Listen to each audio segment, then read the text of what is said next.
Hi,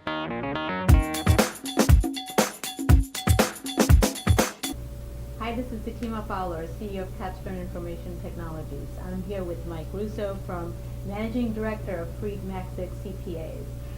Freed Maxick CPAs has over 300 employees, and they are headquartered in Buffalo, but they have an office in Rochester that Mike is tasked with growing. So this is going to be a really important interview where we try to get into how to create that local brand so people know that, even though it's a part of a bigger company, that this is a local company that they're dealing with. So you're going to learn a lot. And if you're trying to open up offices in other parts of the country, then you'll really want to pay special attention to this interview.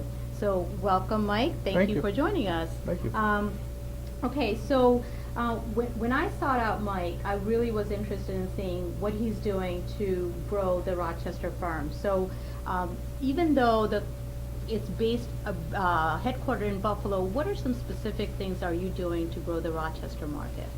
The Rochester market, we're fortunate that we have a lot of good customers already. We've been around the Rochester market since 1984, and we merged with Freed Maxick in 2007. So it's been just going on 7.5 years now that we've been merged together. But we took what we had already, and we've been able to offer them more services as a result of our affiliation with Freed Maxick. So it's allowed us to take and not only service the clients we had, but also to service them with more services and products that we wouldn't normally have had in a smaller local firm. And because we are such a big player in the CPA market, it allows us to expand those relationships that we had with existing clients and then offer those to more customers as well in the marketplace. Okay, so basically what your strategy is, the clients that you already had in Rochester, because after your merger with Freed Maxick, now you're able to offer them more services, and then it's also allowing you to go out and attract new clients because of your broader scope of services. Right. Okay, great. So, I know when I'm running a 20-person company, instilling the core values and things like that within those 20 employees is a lot of work, and it's continuous training. When you have 300 employees, spread across Western New York, how are you and the rest of the firm doing that? How are you instilling the culture with all 300 employees? I like to think we don't instill it, but we inspire it. So what we do is we make it a place that they want to work. We make it a place that they can see success, and if they can see success, that it would inspire them to want to be successful as well. So I think if we can lead by example, that's what inspires people to want to continue with the firm, to grow with the firm, and to move up the ranks in the firm. So I think it has to be kind of a whole cultural thing, and by showing and demonstrating it, it's a lot easier than just having to tell somebody a story of where your vision is. We can show them that vision every day. Now, when we were talking before the interview, there was something that brought up that you guys do a lot for community outreach as part of one of your core values. Can you tell us a little bit more? Well, we certainly live in the communities that we're in. We obviously work in the community as well, and I think it's important to make sure that we take the talent that we have as professionals in the CPA world, that we share that talent with others in kind of a community involvement environment. We have a lot of people here who serve on boards, who are active in the community, whether it's with their alma maters that are local, as well as some of the charity boards that we service.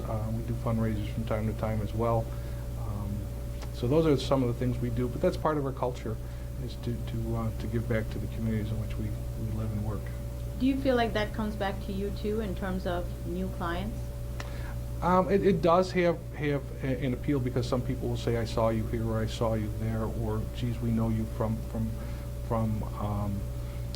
some event that you were involved in. But that's secondary. I think first is the giving back, and what comes out of that, we're certainly welcoming new customers as a result of that. But I think it's also good from our staff. I think that motivates them, that they're given the latitude to be able to support organizations that they have some passion about. Okay, so basically you're saying the way you're instilling or inspiring, as you call it, the core values among all 300 employees is by kind of leading by example, each of you on the leadership team is kind of displaying those same core values so that everybody can learn from each other. Right. We also have a lot of interaction between the offices. We have offices from Buffalo all the way to Syracuse, and we have an annual State of the Firm meeting in January every year, and that allows us to interact with one another so that we all, again, share some of the same core values. But we also get to do some role-playing at those meetings. The jobs that we staff for our customers are often populated with staff from different offices, so there's a lot of working together. We schedule all our jobs across all offices, so there's a lot of commingling of the staff, and it's easy when you kind of live it every day with a commingling of the staff, so that it's not really 4 separate offices you're dealing with one really big firm. So that's interesting. You mentioned something called role-playing. Can you expand on that? Well, what we would do at last couple anyhow is we would take kind of a textbook case, if you will, of here's a situation, here's some client needs, and how would you service those needs. And having the different disciplines from the firm, we would have various staff in a room, and they would talk through what the problems are that they identified firstly, and then secondarily how we would solve them, what branches of the firm, if you will, that we bring in, what services could we offer to fill someone's need. I absolutely love that idea. I'm going to steal that. Okay. In our staff meetings, I mean, oh my gosh, what if we picked one role-playing customer situation at every meeting, and then we kind of role-played how would we handle it, Right. I love that idea. And we do that because there's so many of us, we do let's say 4 or 5 role-playing, or 4 or 5 situations, and we have like 3 or 4 groups working on the same situations in different rooms, and then we all come together with, okay, what did your group come up with for this situation versus the other 4 or 5? And we do that. So Wow. it's just a good way to, again, continue to have the staff integrate with one another, to think together, Yeah. and then to ultimately share the final outcome together. Yeah, and I actually like that better than like maybe some goofy team building games. I mean, even there's a place for all of that, I'm sure, but I like this. Our marketing department always has these goofy games, and we try to avoid them. So we kind of come up with ones that are more important to our core values. And he's saying that because his marketing person is sitting right there, but okay. So so now let's talk about your clients. But before we get to your clients, I know everybody wants to know what's that one thing that's leading to their success. So if I was to like pigeonhole you into saying one thing that is the biggest contributor to the success your firm has had, what would that be? To the firm, I think it really comes down to hard work. We have a lot of people, 300 of us, that really work hard. And the important thing about working hard is working smart. And if we were just out there being certified public accountants and being just there to do what the client needs, filing their tax return, preparing their financial statements, I think it would be a dull story. But what we're able to do is we look for what the client really wants. And so what we do is we fill those gaps, what keeps them up at night, and we try to understand where the difficulties are in the business. And it may not be very obvious what the solution is or actually what the root cause of the problem is, but I think with our skill sets, we're able to determine what that issue is or what those issues are that aren't really compliance issues, because again, anybody can fulfill those roles. What we try to do is to look for ways to help them improve their work, how to improve their business. By doing that, we create value for the clients, we create wealth for the clients, and we create jobs in the community. So I think putting all that together is what makes us successful. Oh, got it. Great. So it's creating value, more and more value. The more value you can provide over your competitors, you're going to retain those clients forever. Right. So. And I would also add that coming back to how do you grow the business in Rochester, we've been very successful on we've been very successful to grow our business by helping our customers grow their business, which produces more work for us. So I think, they kind of feed off one another. Okay. So is that what you think, like, the big part of client retention, or like once you attract new business, new clients, how do you keep them forever? I think, again, something I live with from day one in my career is, clients don't really care how much you know until they know how much you care. And I think we bring that to the client. We want to be their trusted advisor. We want to be the ones that go out there and solve their problems, to help them sleep at night, to help them grow their business. So I think it's a combination of the talent we bring there and the effort we bring there. We just don't go there to do a job, we go there to solve problems. So just like you gave me an example of a specific example of how you guys do this role-playing as part of building the culture, can you give a specific example of what one of the CPAs might do to get, keep that relationship with that client close? Well, I think one of the things, and the thing that every CPA has, if you're in this business, you have a good analytical skill set. It's what do you do with that analytical skill set is we try to take that analytical skill set and marry that with good business logic. So if we can take good business logic and we can take a good skill set, kind of see some of the problems or see some of the ways to do something better. If we can put that together with hard work with the client, I think that's gets you there. And now we have to be able to effectively communicate that. So communication is always something that we're trying to help our younger staff with is now that you've got a problem, now that you see a solution, now that you have a way to help increase the client's business proposition, it's communicating that effectively. So communication has got to be how you wind up delivering those services. I think what you said is really, it's simple, but yet it's so profound, I think, to retaining clients. So basically, what I'm hearing you say is, okay, so you go in there to solve some kind of accounting problems or to take care of a business's accounting issues. But once you go in there, don't just focus just on the task that they hired you to do, but look around to see if you can improve their businesses with maybe they're not doing everything as efficiently like they should.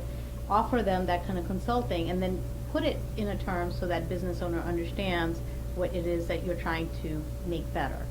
Right. And provide like more of a consultant type approach. Right, and again, they can hire anybody to come in and do that tax return or do that audit, but that's short-sighted. If that's all you do, you can be easily replaced. If you can't go in there and add some value beyond that, because there's some business issue that's there. You just have to, have a direct conversation with the client to understand, there's something keeping them up at night. Maybe it's not waking them up at, in the middle of the night. Maybe they're getting up at 6 o'clock, scratching their head, thinking, how do I solve this thing? We try to be a partner with them in trying to solve for those business issues. And not every CPA can do that. So in order to be able to do that kind of consultancy, I mean, you need pretty highly skilled CPAs to be able to do that. Well, like I said, as a CPA, you have good analytic skills. Right. It's what do you do with those analytic skills? You have to marry those analytic skills with good, sound business logic. Because business logic will always get you to the right solution. So we're able to find that with using our analytics. The logic will tell you what to do with that. But if you don't marry the two together, you really are traveling in two separate universes. And then once you've got that, and you have something to offer the client, is that communication of those ideas to the client so that they can understand it, whether it's got to be in bite-sized pieces or whether you got to draw it on a chart. You got to be able to explain what it is that you see or what it is that you think you can solve for. And like I said, if you don't communicate it, it sometimes gets lost in translation. So are you providing the training so that the accountants are able to provide this kind of holistic service, or are you hiring in people with those kind of capabilities already, or a mixture of both? It's really a mixture of both. I mean, some people have great analytic skills, and they have that because, again, this profession just provides you with those types of ways to think. But if all you do is identify something, but you don't come up with a solution, right, you've only solved half the problem. So really, it's that business skill is just good business logic. But what is logic? What do you do now that you've found this? What does that mean? What do you do with it? And we try to get them to think about it. How do you, now that I have identified this through some analytic procedure, tell me what it means. Tell me what we would do to, make that line up with what the goals are of the company, and then how do we put that together as a solution, and then again effectively communicating that. Got it. I love it. I love it. So where do you get all these ideas from, or do you have mentors? I don't really have a mentor. I'm a cherry picker. I find that I have some very good and talented people that I know. I had a partner I have a partner for over 30 years, and he's very intelligent, and we have a lot of very talented customers, some well-recognized customers in this market, and they're led by very intelligent people. So I take the best traits from each and every person, and I try to capitalize on those. So my mentorship is a combination of a number of folks that I've picked up some of their better habits from. That's great. That's great. So I think this has been a wonderful interview because I don't know if you guys picked up, but I think what Mike shared, there's so many golden nuggets that you can pick up, and they're pretty profound that you can apply to your own business. And if you didn't catch it the first time, go back and listen to the interview again, because I certainly took a lot of things that I'm going to steal directly as soon as I head back. So do you have any last words of advice for other entrepreneurs? I would still say I built our practice on hard work. There's no shortcuts to success. Sometimes you get lucky, but over the long haul, it really takes hard work, and that's what you really need to deliver and work on is that hard work. So how many hours a day do you work? As many as I can fit in, but it's usually, I heard this one time, somebody said I only work half days, and I work from 9 a.m. to 9 p.m., and that's probably pretty true. So I probably work about 12-hour days, and that's usually enough for me. Yep. Well, I can certainly see the success and the results coming out of that. So thank you so much for your time, and thank you for watching. And if you want to be interviewed, go to www.rochesterrockstars.com and hope to meet you in a future interview.